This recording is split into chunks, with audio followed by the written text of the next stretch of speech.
Well, hello and welcome to another episode of Creative Coaches. I'm not going to pretend to know what episode it is, but we are in season three. So I'm so glad to have you here. And I just would love to just kick off the conversation. So I am Dan Roeder, Chief Academic Officer of the David Z Foundation, where we transform lives through the magic of music. And I'm joined by my co-host, Donna Guerin, founder of Global Lighthouse Studios. We connect teachers and students around the world through the lens of music and the arts. And I cannot believe we are back for another exciting episode of Creative Coaches. Happy Friday to everyone. Happy Friday. And we would love to just go ahead and introduce our guest today, who is Mr. Carl. And Carl, if you would like to just go ahead and introduce yourself, that would be fantastic. Yes, indeed. It's wonderful to be here with both of you here today. My name is Carl, and I basically run a live talk show, where I do an in-depth conversation with call-ins, the audience, on personal philosophy. And that can range anything from doing conversation icebreaker drills, conversation and dating dynamics, and just general exploration of the world between our ears. Ooh, I love that. The world between our ears. And yes, that is just a fanciful place for me. There's always a lot going on in that world. So what we like to do, Carl, is just ask, how is creativity alive and active in the work that you do and the conversations that you have? So I just want to start with that open primer, and that'll probably kick off the discussion. See that happening and unfolding in two ways. One is the way I use it is I can use creativity to sort of antagonize the audience. So I will look at a listener and I'll try to entice them to take the mic by looking at their bio and spaces and sort of ask a question about what they've written there, what's going on there. So that's how I use creativity to engage in the live show. But when it comes to the people wanting to learn, the main thing that I do is teach people ways to keep their creativity close to the surface and reintroduce that back into their conversation skills and their vocabulary. Wow, keeping creativity close to the surface, that is a thought I'm going to chew on for a bit. Donna, it looks like you wanted to say something. Well, I was just going to say, I mean, it's the art of conversation, right? So you're bringing the art in because conversation is an art form, and conversations lead to storytelling, which is another art form. And so I just think I love how you made that connection there between conversation and creativity, and being able to use different things to springboard conversations is also another way to bring in that creativity piece. And I'm curious about that verb that you use, that you do to the audience, because that struck me as just interesting. I don't think it was tantalizing. What did you say you do to the audience? Because it was brilliant. And so here I am using playful language. I said antagonize, which is normally Antagonize, right. normally a negative connotation, but I'm sort of being playful, and I like using sort of odd verbiage to engage in play. Yeah, no, that's beautiful. And that it really was effective for me. It was so effective I couldn't even remember the word, but I remember the feeling, and I think that's one of the things about creativity, because I felt just like when you said to antagonize, that usually has a negative connotation, and that's exactly what I thought, and I was just hooked on that feeling. Now there's a song in my head. I'm hooked on a feeling, and I'm high on believing that Carl antagonizes in a playful way. Yeah. So that was really effective, and I think their words have so much power. I'm working on a training course right now for prompting in AI, and my very first protocol that I'm working with, that I think is not really even arguable, is for many people, because there's a lot of polarization that can come in when you're talking about new technology or something that's new or uncomfortable. And I think I just felt I needed to start with what you say matters. That's protocol one. What you say has impact. It matters. Be mindful of it. Anyway, that's just. I was going to say, go ahead, go ahead, Donna. I don't know where I took us. Well, I was just going to say, in a lot of places around the world, this is back to school time, right? And we always talk about bringing in youth, and one of the biggest things to teach students is to be able to have that art of conversation, to be able to talk to other people, to be able to engage others in conversation. And so maybe if you could give us some tips on things that are easy, like ways to engage others in conversation. I think that would be a really helpful tip for teachers and for just people that, maybe struggle with the art of conversation. Okay, so I love that setup. So I'm going to do it right here live with the both of you. So I'm just going to walk through the exercise of how we can use the way we see the world to engage in sort of play with others through conversation. So I'm going to start with Dan. And so the first thing I see is the background of these lines connecting. Now, he put that there for a reason. We know that he has pre-expressed. That image didn't show up on accident. Now, it doesn't matter what assumption I make about the picture. What matters is that I make one that's meaningful to me.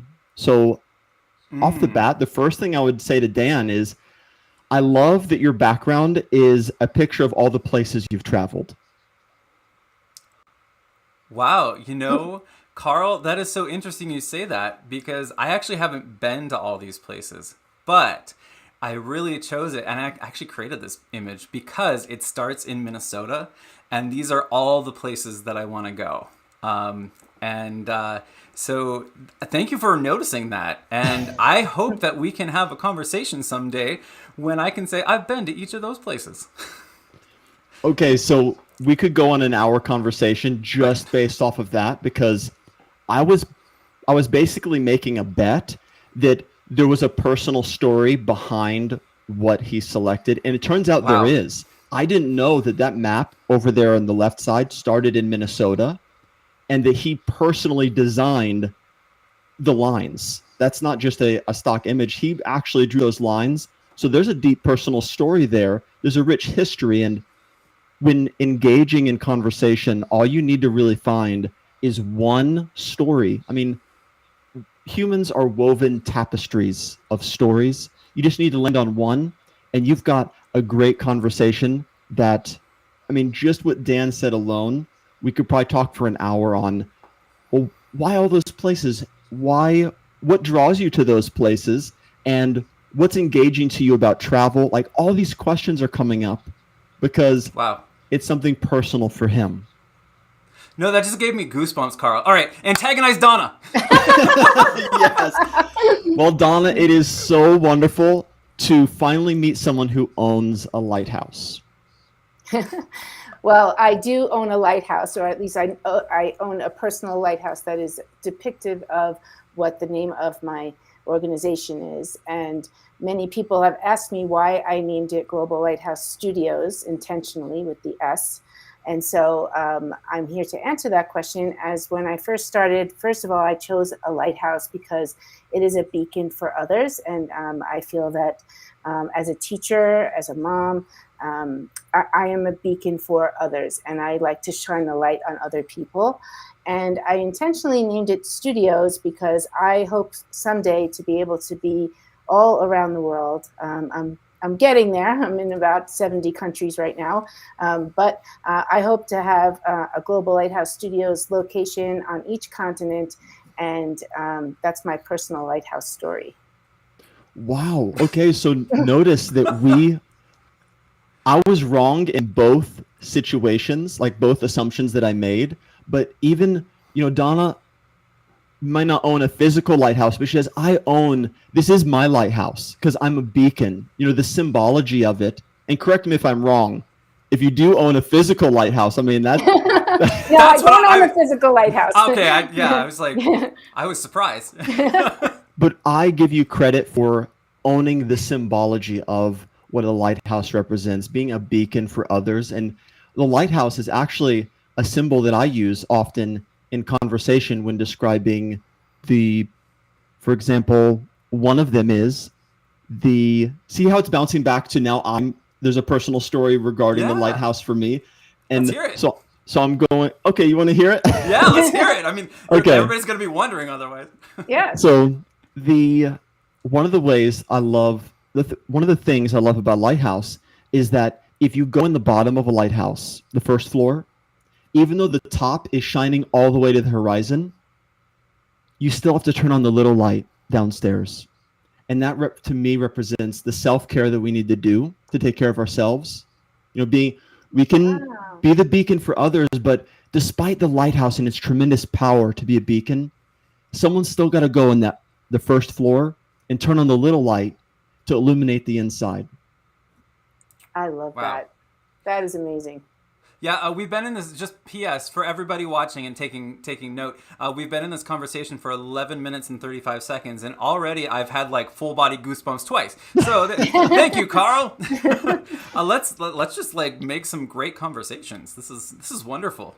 Yeah, I love this. I love how in real time you're showing a real life example of how to engage people in the art of conversation, because, you know, I teach middle school often, and middle schoolers have, you know, some of them have trouble with, you know, coming up with ideas of how to engage their audience or how to, you know, make conversation with, you know, people that they're not necessarily friends with. So this is a great way to just think about, you know, engaging people with stories, engaging them with storytelling. I love that. That's wonderful. And notice both times, even though you were wrong, this is something I'm picking out. You gave an affirmation. You know, there was something that you noticed that was unique about each, and it was just our backgrounds, you know? So I think that's actually a very safe thing to do too, because when you make a comment about somebody's physicality and you don't know them, that can be, you know, sometimes a tightrope walking. But if you just notice something about their personality, about the way they move in the world, about the world around them, then I think that is instantly creating common ground and a common experience. And relationship builds from common experiences. You know, when you've done something together, you've been through something together, you've thought something together, there's that ubiquitous together when we are building relationship. And that is the root of I think all the good things that we celebrate in the world, you know. So yeah, I could talk about that for hours too. Let's do an 8-hour show of this someday, Carl. Well, Carl, in the interest of time, because we like to keep this conversation to about 15 minutes, where can we find you, or where, you know, if we're looking to learn more about the art of conversation or to get to know you a little bit better, where can we find you? You can find me on X and YouTube at Honor the Quest, and that's where I do the weekly live shows on Mondays, 7 p.m. Central Standard Time, or you can catch the playback.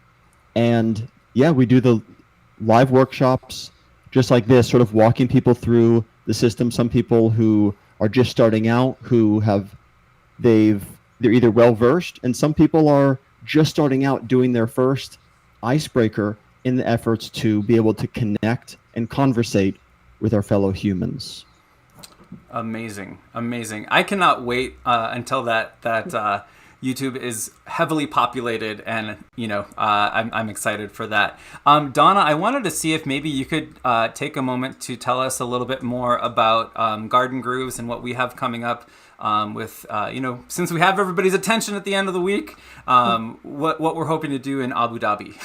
Sure. So last week, you might remember that we had Ms. Abalisha Singh join us as our special guest. She is the principal of Shining Star International, an amazing human. And we are hoping to come together with Global Lighthouse Studios, with David Z Foundation, and with Green Bronx Machine. And we would like to build a curriculum around Green Bronx Machine and music. And we're going to go to Shining Star International in Abu Dhabi, and we're going to not only have the program, but we're also going to write music about it. And we would love to have any of your support for this program, as it is a true mixture of not only nutrition and learning about the science of how to build a tower garden, but also music and the arts. And so it's a real collaboration between all of these entities.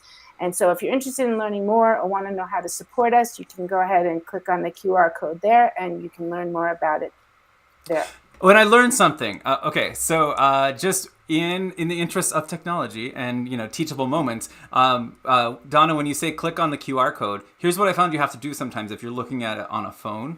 You have to actually take a screenshot and then quickly click on it before it vaporizes from your screen. So that's just, all right. I know, it's like, yeah, it's a whole new thing. Creativity on the fly. Exactly. Well, Carl, I just wanted to thank you for joining us today, and thanks so much for this amazing snack-sized conversation. So I'm hoping that people join you for your Monday show. I know that you have, and that's where they can get a heavier dose of Carl. And we have actually been in a few spaces together with Kimberly K. Scott that have been very long and amazing. And so that's where I think the rubber meets the road often in conversation, is when you could come back to things and then just pick them up, like you've never left them. So any final thoughts, Carl, before we bid adieu for the week? I just want to leave the thought with your audience, that a reminder that creative force is something we all have within us. Regardless of how distant we may have grown from it, we can always reintroduce it back into our life, whether it be through words or through education or through with music. It's available for us if we choose it. And I really appreciate y'all celebrating that with the people and for having me on today. Amazing. Well, you can find Carl on X right here. And he's also got his @HonorTheQuest tag. So until next week, where we have a few more shows and get together again in the name of creativity, we hope you all make a beautiful week.